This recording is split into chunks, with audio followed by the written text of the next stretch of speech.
Awesome. Yeah, I just start out kind of where we are right now with our guys. They've been back for a couple weeks, few weeks, and with Coach Nico and his staff doing our winter program, it's been fun to watch our guys work out and compete out in the field. As you guys know, you see, we've got a lot of new players, 22 transfers, I believe 14 high school early enrollees that came in. So I think the big part of our offseason right now is getting to know each other and just having a connection. I think that's going to be huge. As we talked about, one of the things I mentioned with the Super Bowl, you see the Seahawks ended up winning. I've heard a lot of comments from their players about how connected this team was, and I think that is a huge piece of being a good football team, especially with all the moving parts. You got 100 and some guys, man, and 11 guys are going to play, but how they connect with each other and how to go out and play as one, I think it's going to be critical for us. That'll be a big theme for us this offseason. So a lot of good players, excited about these guys that are getting in here, and we're just getting to know them now. Seeing how they operate, seeing how they work. I think but it's been fun to see. And several new coaches that have come in. I mentioned one here, Coach Woody. Coach Woody, I first came across Coach Woody back when he was the defense coordinator at Wofford many years ago in the Southern Conference, and he did a great job at Wofford. I thought with maybe some lesser caliber players at Wofford, but they were always in contention in the Southern Conference. And so when I got the head job at App back in 2013, I felt like he was one of the guys I needed to go talk to, and ended up hiring him to come coach at App State, where I felt like we had better players. I felt like, okay, well, if we can do that scheme and what they're doing there at Wofford, and they're having success with better players, man, I feel like we can come into the Sun Belt and really do some great things. Because we were transitioning from the Southern Conference to the Sun Belt at that point in time. And it really paid off. We ended up having an outstanding defense. I believe Coach Woody was with me there for maybe 5 or 6 years before he left to go to Georgia Tech. But some outstanding defenses there. Defensively, the scheme-wise, I think it's a 3-4, but you're always gonna bring at least 4 guys to the pressure at the quarterback. You can bring it from the field, from the boundary. It's very multiple defense. You can do a lot of different things with it. You can blitz. Literally any player on the field can get in the backfield, corners, safeties, all the linebackers. We were one of the top interception teams in the country. I think in a 4-year span, we led the country in interceptions. And for me, that's one thing we got to get much better at is interceptions. We were worst in the country last year in getting interceptions. I think that's going to be a main emphasis for us this year to improve our pass defense and particularly giving up big plays. But while also stopping the run, I think, Coach Woody's got great experience, been around a long time, and has been very good everywhere he's been coaching defenses. So it's a good time nowadays, I think, too. You bring in a new coordinator. Well, we got a lot of new defensive players. So there's a lot of guys that are coming in that'll be new for them. Some of the guys that are back, some of the linebackers, JT and Simeon and Moog, some of those guys that are coming back, obviously we'll have to learn the new scheme, but there's going to be a lot of additions that'll be coming in here. Guys like MJ Cannon from Bowling Green, I think he's looked really good so far. Ty Goodwell, Kenny Worthy, those guys have really shown out, I thought, so far within the workouts, and so it'll be fun to see. And as you think about the other guys, offensively, a lot of receivers that we brought in, we're excited about these guys. Running backs, basically a new running back room. Got Zion back, which we love Zion. I think he's going to be an outstanding player for us this year. But a lot of new players there. Probably the most stable position on our whole football team is probably offensive line, which is if you want to have one position that's stable, that's a good one to have. A lot of guys that are coming back, but also some guys that are really to emerge and become great players for us this year. So we're excited about that as well. So with that, I'll just open it up any questions. Coach, what was it about the 3-3-5, that stack look that just didn't click here? Yeah. We just didn't. I don't think we didn't interrupt the quarterback enough. I think that's probably the bottom line in those 2 years. I think we did some really good things defensively the last couple of years, but I think the one comment that I would say we needed to be better at was disrupting the quarterback. Because I think that's how you create turnovers. If you're making him throw the ball early, create some sack fumbles, or throw the ball into coverage, which we just didn't do that. And I think that was probably the biggest thing. And a part of that was. not getting enough pressure on the quarterback. And a lot of times, you're rushing 3 and you're dropping the 8 off. And, but I think in your mind, okay, if you're dropping 8, shouldn't you get more interceptions, man? Because there are 8 guys back there, but we didn't. Part of that was I thought we didn't catch the ball in defensive backfield very good. We knocked balls down instead of picking them off. I mean, you go back last year. I mean, in Nebraska game, the first game, it should have been a pick 6 on their sideline. We didn't catch it. So, but I think that's probably the biggest thing. It's just not getting enough, creating havoc in the backfield is probably the biggest thing. People talk three-man front, 4-man front. This is kind of that back to that kind of hybrid look where technically there's 3, but the 4th guy is a stand-up, rush edge, whatever. How important is having that extra body at the line of scrimmage? Yeah, I mean, it's important. I mean, I think people sometimes think about maybe read too much into it. Is it a 3 down or a 4 down or whatever? I mean, everybody's going to have some form of 3 down. Everybody we play, there's some form of 3 down that we play. More than anything, I think, all right, how are you utilizing those 11 guys? And obviously for us, we got to be more pressure. We got to have more guys to the line of scrimmage. But adding that 4th guy, whether it be that boundary stand-up, we call a dog that you're talking about, or bringing it from the field, bringing the Mike off the edge, or the Sam off the edge. I mean, it's really more philosophy in what you're teaching and how you're doing with your defense. And it comes down to your personnel too. I think as coaches, we got to find, all right, what's our personnel? What can they do? And then let's get them to do that very well. Don't ask them to do things they can't do. I mean, that's not smart. That's not being a good coach. So I think for us, it's about, all right, what can these guys do? And let's get them to do that at a high level.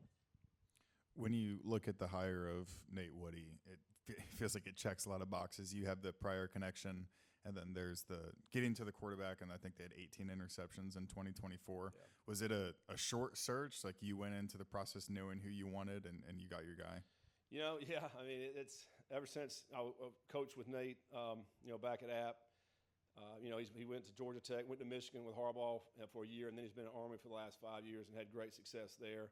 I think for me, when we found out Tyson was leaving, first guy came into my mind was Nate Woody. A guy who I thought did a great job when he was with me before. And then to me, it was just a matter of can we get it done? And I think he enjoyed his time at Army and been there 5 years. They had great success there as well, and for an opportunity for him to come coach at the power level and be a coordinator, and I think was big for him. I mean, obviously you guys will talk to him about it, but it's a guy who I understand his defense, having been around that defense so long. When Nate left, we continued that defense with B. Brown, and then we took that to Louisville and did some great things there as well. I mean, our last year at Louisville, we led the country in sacks with 50. So this defense can produce sacks, it can produce interceptions, create turnovers. And really, quite honestly, I mean, Nate's the architect of the defense. He's been doing it for 20-some years. Texas Tech's defensive coordinator learned everything under Nate Woody, last year. They were one of the best defenses in the country. It works. Obviously, you got to have good players. You have to have the good players that can go out and make the plays. They're the ones that have to put pressure on the quarterback. They got to beat a tackle one-on-one and get to the quarterback, or, they have to intercept passes when the ball's thrown in their zone. So ultimately, the players have to make the plays. We just have to do a good job as coaches of putting them in positions to make the plays.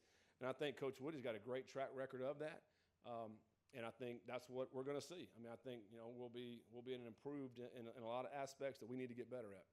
Obviously, it's early in the process, but when you look at possibly who plays where, Antoine Peak is an interesting guy for this defense. Do you see him staying at safety, or is it a thing where he might drop down to one of the linebacker positions? You're right. It's going to be interesting. Like, I don't want to put anybody in a box as we sit here today.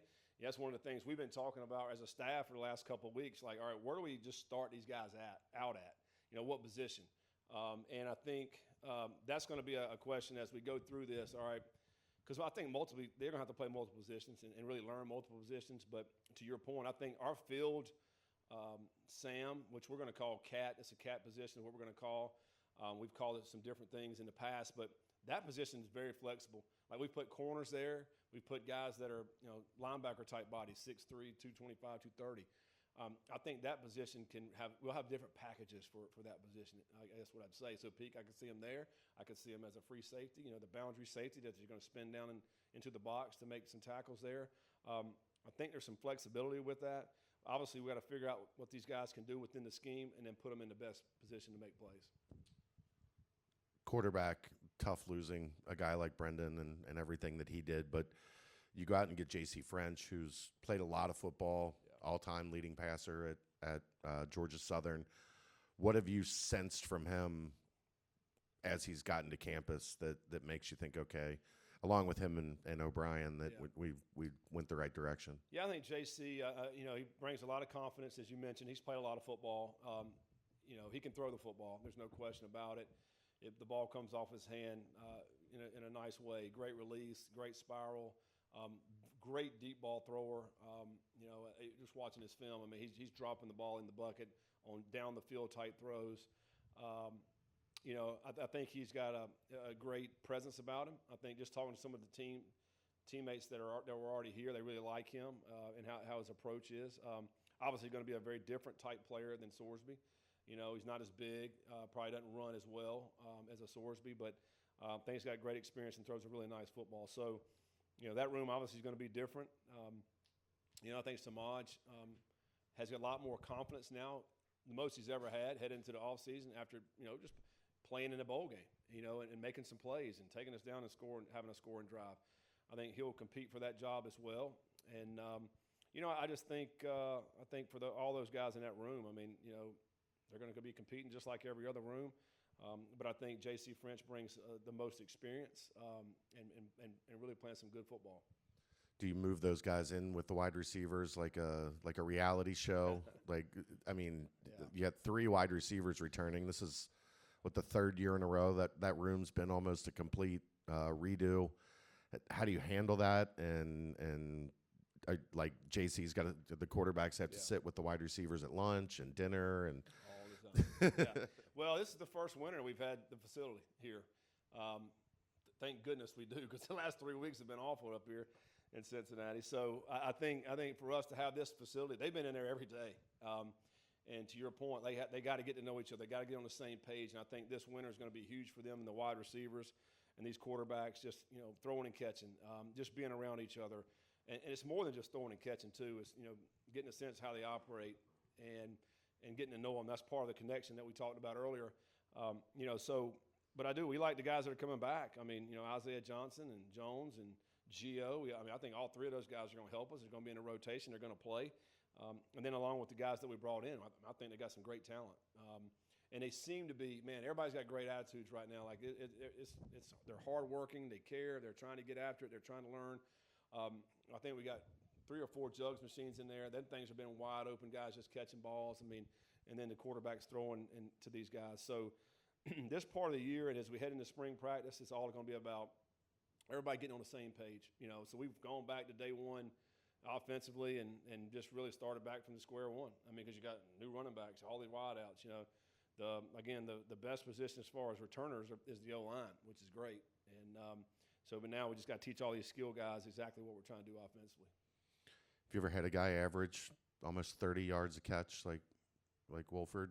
And how much is that on the coach? Like, that's your responsibility to keep that number up there, going. right? Yeah. I hope he can do it. I mean, shoot. I mean, his film's good now. The thing about him is I've already noticed that he goes hard every snap. Like, everything he does is wide open. He doesn't have hey, we're going to go 75%. Like, he's going 100. He doesn't have the filter with that. So, but I love that. I'd much rather have to say whoa than go. And but, yeah, he's another guy that I think that he's made some big time plays in games last year. A young player. I think his best football is still ahead of him.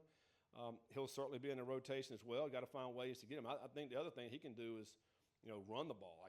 The guy can come back in the backfield and do some of the jet sweep stuff and even run the football out of the backfield. You've mentioned offensive line a couple times. For whatever you can share with us, what's the plan at center, and then how does that affect potentially guard and how this thing plays out? Yeah. I mean, we're going to have to wait and see. I mean, we're going to work some guys in there. Taryn's going to play it. Evan's going to play some center. Wheelock's going to play some center. So I think probably 4 or 5 guys will be rotating in there. Lozo's going to be playing some guard, maybe some tackle right there. I just think we got to try to find the best 5 guys that will help that unit. We always like to play at least 7 guys anyway, so we try to rotate some guys in. Lozo's going to be a guy I think that'll play for sure somewhere. I mean, I think he's had a great time since he's been here. Judea's going to be a guy we hope continues to come along. Like, it's time for him to play. Nolan is another guy I think it's time to play. So yeah, I mean, I think for us is the two spots really are going to be the right tackle spot and the center. Like, all right, who's going to be the two guys we need to put in those two spots when you talk about up front? But the good news is we got several guys to look at for those spots. What's the luxury of having your left side though, with Cotton and with Tengestal kind of solidified? Yeah, I mean, they're arguably two of the best in the country when it comes to a guard tackle combination. They both have great size. They're both strong. Now, having Cotton with a whole year under his belt at this level, they're both experienced. To me, they should only get better. I think. I tell you what else they're doing right now. They're leading. They learned a great deal from Gavin last year, Taryn and Cotton and Evan, being around him. He was out here yesterday. We're doing some drills on the field, and he's just kind of observing. But the legacy he left here was, particularly in that room, was tremendous. Because you can always see those guys just leading just like Gavin did. Obviously he'll be missed, but I think we're in good hands with those guys up front now. And really the strength of our team, the strength of the leadership of our team is from those guys up front. One more for Coach. Feels like about every day in the portal, you guys were adding a running back, and I was kind of surprised to see how many. It looks like you have 4 guys who have a chance to be the running back one. Which one of those guys do you think has maybe the best traits or the most outstanding traits that you saw on film? Yeah, I don't know. That's a good question. I think it really is wide open. And Zion's just not going to give it away either. Like day one, we start practice, he'll be the running back. I mean, he knows what we're doing. He's been here. But these other guys have played a lot, and I think, they're going to bring something different to the table. Payne's a big guy, who hopefully can run through some tackles. Tab's not very big, but he can run. And he's got good strength for a guy that's not very big. Perry's played a ton of football, even in the special teams. He's been a huge aspect in return game, was one of the best in the country a couple years ago. That to me, I love the depth in that room, so we'll see how that pans out. And you guys know, I mean, we've played a lot of running backs over the years. We try to find guys that can go in and play and help us, and hopefully there's not a drop-off there. I feel like you got to continue to stack those guys in that room because guys get dinged up and injured when you think about the running back room. How much does it mean for a program when you have a guy like Kobe Bryant out there winning a Super Bowl and, being a prominent member of that team? That was very cool. It was awesome, man. Watched the game and really watching him, I thought he had an outstanding game. And I've met him obviously a few times coming up here. Great person, great human being. Has all the qualities that you want. Not only a great player, but he's got the other stuff that you want, the leadership qualities, and he does things right, and so it's not a surprise that he's had the kind of career he's had in the NFL so far. He's a winner, and winners win, and that's what he's doing. And it was fun to see, man, as their defense, that's what they were known for all season, and he's a big part of that defense there. Sometimes it's okay not to go for the pick and just lay somebody out. Yeah, he could have had that pick there, but he was head hunting, it looked like, on that particular play for sure. Thank you, Coach. All right, appreciate it, guys.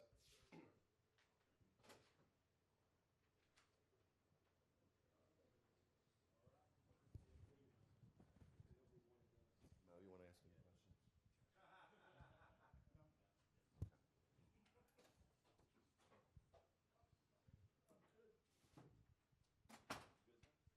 Hey, what's up, fellas? How you doing?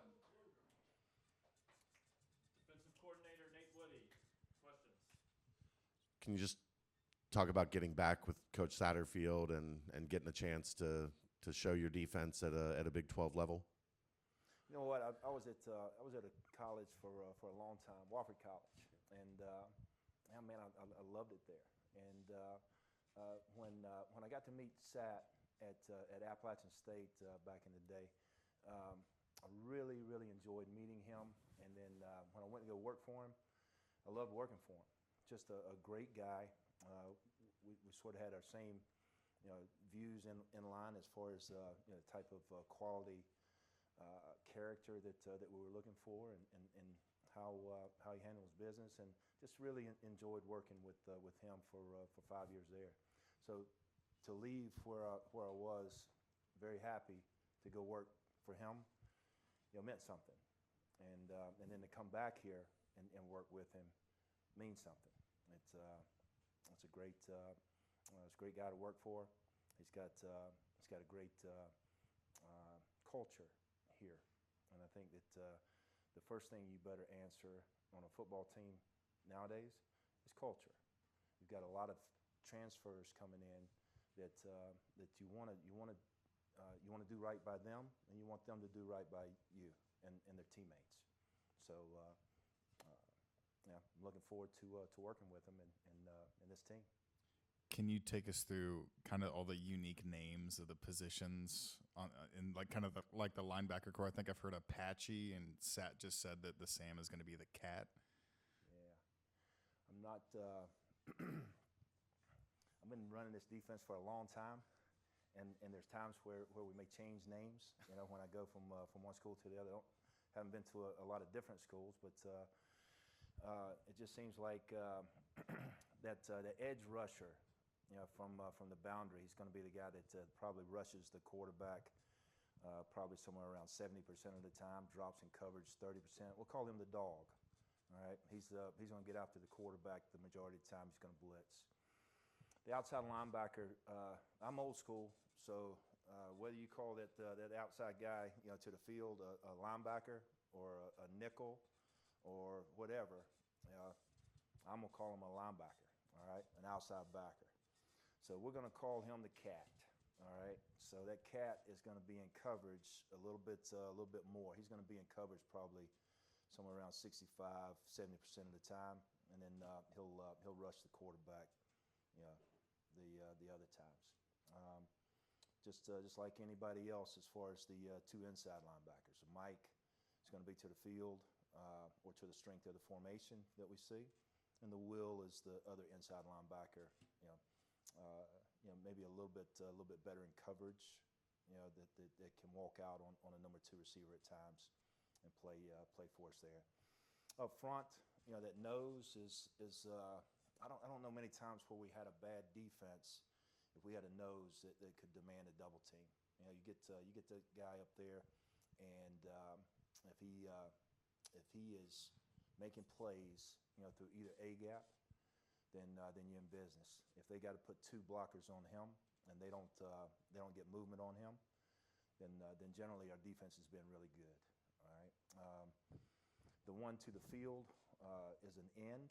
He'll put his hand down, and sometimes he may stand up in some situations, but most of the time he'll play with his hand down.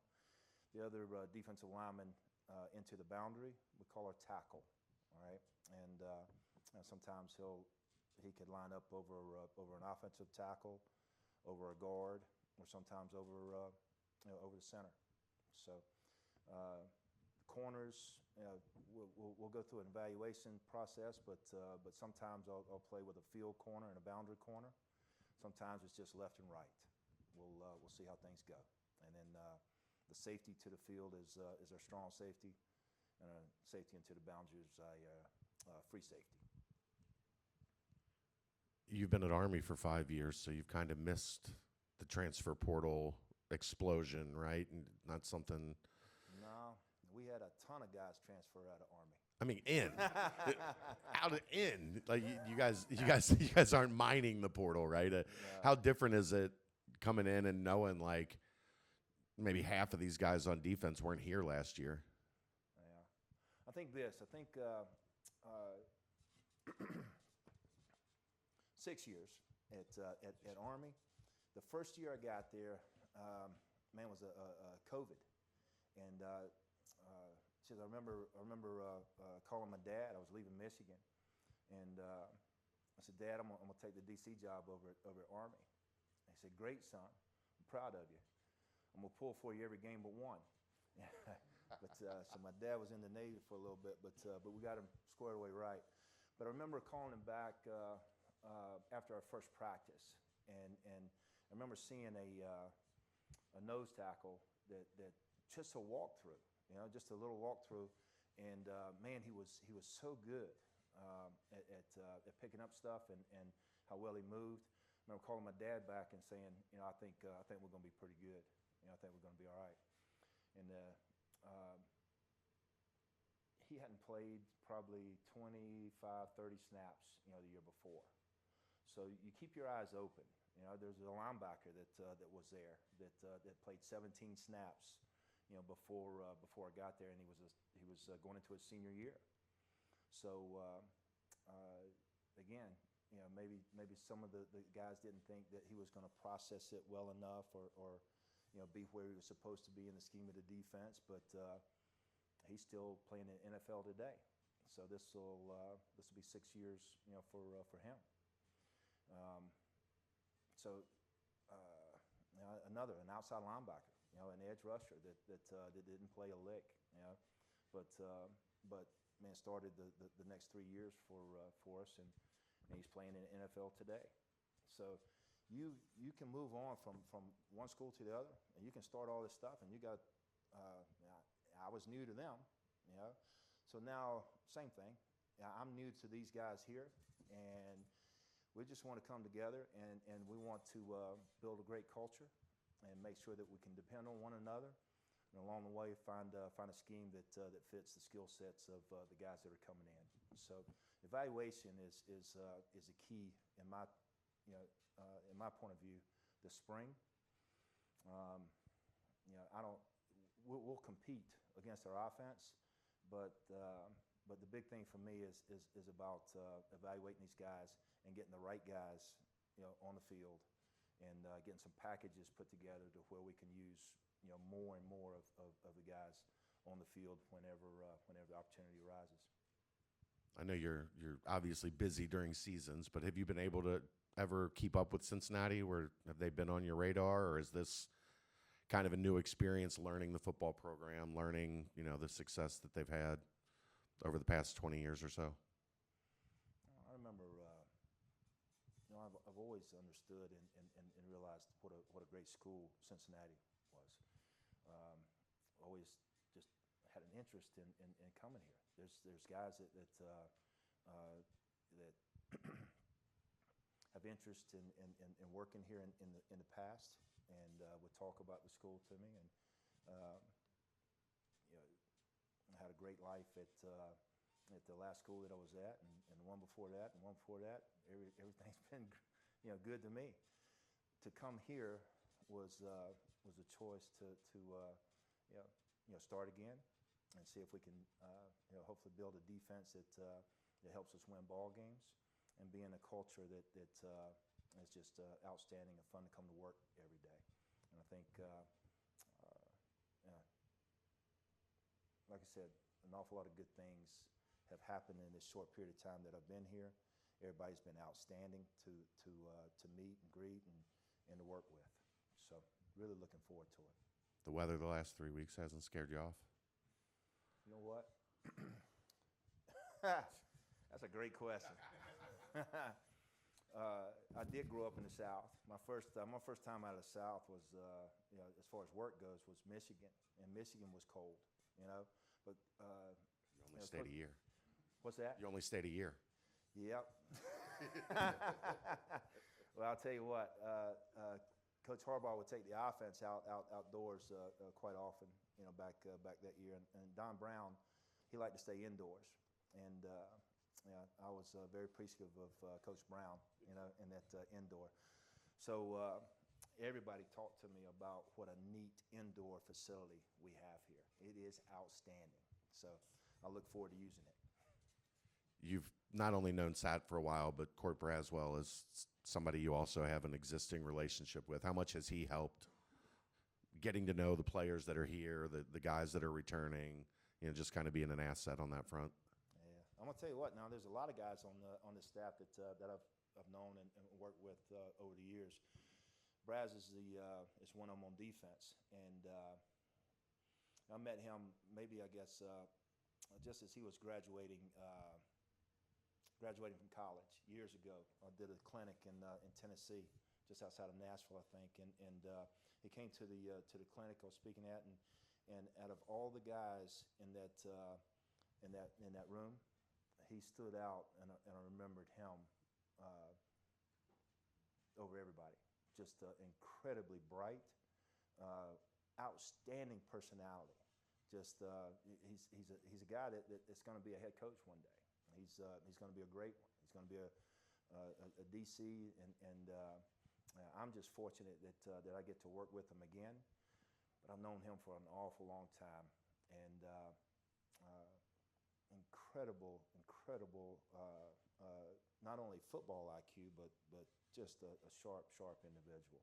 So, am I looking forward to working with him? Absolutely, no doubt. Robert Nunn is working with our edge guys, and I knew Robert when he was over at Appalachian State, but he worked with some guys that I'd worked with years before, and just did a tremendous job. I remember sending our part of our defensive staff over there to meet with him because their stunts just seemed to be better than anywhere else in the country as far as the vertical push and the timing of the switch. It was just really good. So known him for a number of years. Nick Cardwell is on the offensive side. Pete is on the offensive side. Coach Stepp, known him for a long time. Offensive side. So a lot of those guys on the offensive side, and a few of them on defense. So it feels like home. Your defense had 18 interceptions in 2024. What is it about that defense or this defense in general that makes that a possibility? Because you've seen the struggles here at Cincinnati with the 3-3-5 and not really getting those turnovers. Well, a couple of things. I want to have a defense that can hopefully make it a little bit difficult on a quarterback to know where he's going with the ball. Hopefully, he's got to read through a number of progressions. Hopefully, we've got a pressure that can get to the quarterback before he gets to his final progression. If I think when I was at App State, we had a ton of interceptions. We had like 18 interceptions and top 10 in the country in there. I think at Wofford we had 44 takeaways. One year we won a lot of ball games because of that. At Army there was had about 18 picks, and a big part of it is somehow making the quarterback pay if he makes a mistake. So if that ball bounces off your hands or goes through your hands, then you didn't make him pay for that mistake, and they still get another chance to continue to drive. So hopefully we'll have some guys that can execute the defense really well, and when they get their opportunity, they'll put the ball away, and we'll make the most of it. Is there anything specifically that you do to teach that kind of ball hunting mindset to kind of lead to the stats of 18 interceptions? I think one of the things that I do is I trust our staff. I was talking to our staff a little bit years ago. In the early years when I was a coordinator, I had to do every single thing myself. I had to draw every card, scheme, script. Everything had to be exactly through me. And I went and visited with a guy that in the NFL down in Florida, and I talked with him a little bit about I needed some help with some coverages and especially red zone and then practice opportunities, and he gave me great advice. He said you got to make sure you involve your staff more.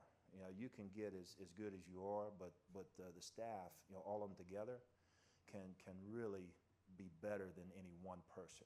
And so I took his advice, and I think what I do is a good job of listening to the ideas of other coaches on the staff and give them responsibilities that they do very well with.